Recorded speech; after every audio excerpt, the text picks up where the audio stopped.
The history of the bakery is that we are a very, very small family-run bakery with 4 generations in the village of Cappoquin in West Waterford, Ireland. We make barmbracks, we make white yeast bread, brown yeast bread, we make sourdoughs, we make Irish traditional soda.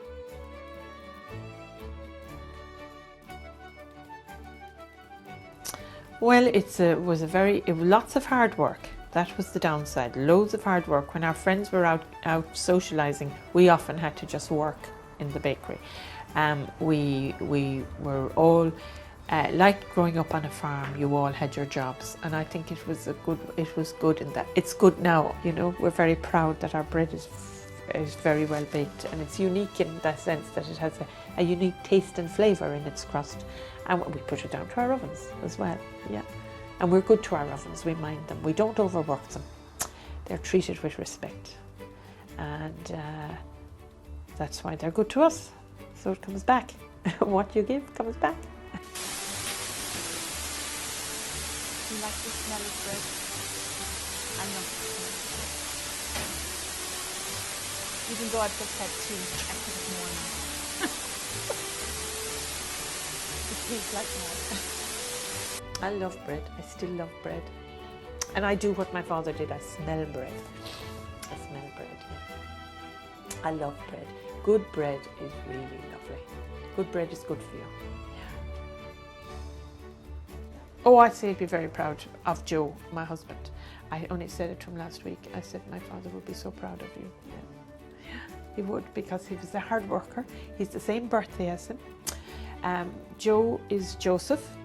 And Joseph is a saint, and Saint Joseph the worker. And I think they know that it's good bread, that they get quality for what they want. In the 80s, there was a swing that they didn't realise that, because you had this processed bread came on stream, and you could buy bread for little or nothing in the supermarkets. It was a swing around to supermarkets, and we were producing bread that took hours to produce. They were producing something that they baked in 17 minutes, and they produced something that you came in and out, and it was something that would last forever, and it was half the price of ours. And that was very hard on me in the 80s, because how was I going to explain that to people? I couldn't knock this other factory bread, as I call it, and you know, it did affect us from the point of view that that's how we stayed in business, because it was a way of life, and we were glad of what we were doing, and we were able to still keep going. But it was a difficult time for me in the 80s. Joe loved bread. Good bread is really lovely. Good bread is good for you. Yeah, it's brazen.